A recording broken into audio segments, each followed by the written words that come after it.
Hi friends, minus எதுவும் இல்லாமல் குழந்தைங்களுக்கு ஏற்ற மாதிரி சிம்பிளாக ஹெல்த்தியாக ஒரு இந்தியன் ஸ்டைல் மஷ்ரூம் சாண்ட்விச் பார்ப்போமா? இதை நீங்கள் லஞ்ச் பாக்ஸ் ஸ்நாக்ஸ் பாக்ஸில் வச்சு கொடுத்து அனுப்புறீங்கன்னா கண்டிப்பாக பாக்ஸ் எம்டியாக தான் வரும்.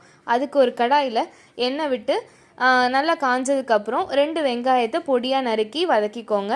இந்த அளவுக்கு வதங்கினோடனே ஒரு மீடியம் சைஸ் தக்காளி, தேவையான அளவு உப்பு போட்டு நல்லா இந்த அளவுக்கு வதங்கினோடனே ஒரு 1/4 ஸ்பூன் மிளகாய்த்தூள், மஞ்சத்தூள், சிக்கன் மசாலா, பெப்பர் இதெல்லாம் போட்டு நல்லா வதக்கிக்கோங்க. இதை மூடி போட்டு வேக வச்சுட்டு இப்போது கட் பண்ணி வச்சுருக்க மஷ்ரூம் அண்ட் கேபேஜ் இது ரெண்டுத்தையும் போட்டு நல்லா வதக்கிக்கோங்க. மஷ்ரூம்லேருந்து வர தண்ணியே கேபேஜ் வேகிறதுக்கும் கரெக்டாக இருக்கும். ஸோ இதை நல்லா மூடி போட்டு சிம்மில் வச்சு ஒரு 10 மினிட்ஸ் வேக விட்டுருங்க. இந்த அளவுக்கு எண்ணெய் பிரிஞ்சு வரும்.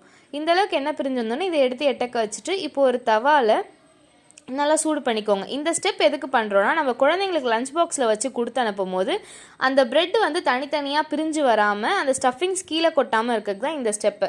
இப்போது நான் ரெடி பண்ணி வச்சுருக்க ஸ்டஃபிங்ஸை 2 ப்ரெட்டுக்கு நடுவில் நல்லா ஸ்டஃப் பண்ணிக்கிறேன். ஸ்டஃப் பண்ணிவிட்டு இப்போ சூடான கடாயில் நம்ம பண்ணி வச்சுருக்க சாண்ட்விச் எடுத்து உள்ளே வச்சு மேலே ஒரு சில்வர் பிளேட்டை வச்சு நல்லா ப்ரெஸ் பண்ணிங்கன்னா அந்த ப்ரெட் ஸ்லைசஸ் ரெண்டும் நல்லா அந்த ஸ்டஃபிங்ஸோடு பிடிச்சிக்கும். இப்போது நீங்கள் லஞ்ச் பாக்ஸ்லேயோ ஸ்நாக்ஸ் பாக்ஸ்லேயோ வச்சு கொடுத்து அனுப்பும் போது குழந்தைங்க என்ன தான் அந்த பேக்கை ஆட்டினாலும் உங்களுக்கு அந்த சாண்ட்விச் ஸ்ப்ளிட் ஆகாமல் இருக்கும். இதை நீங்கள் கண்டிப்பாக ட்ரை பண்ணி பாருங்கள். டேஸ்டியாகவும் இருக்கும், ஹெல்த்தியாகவும் இருக்கும்.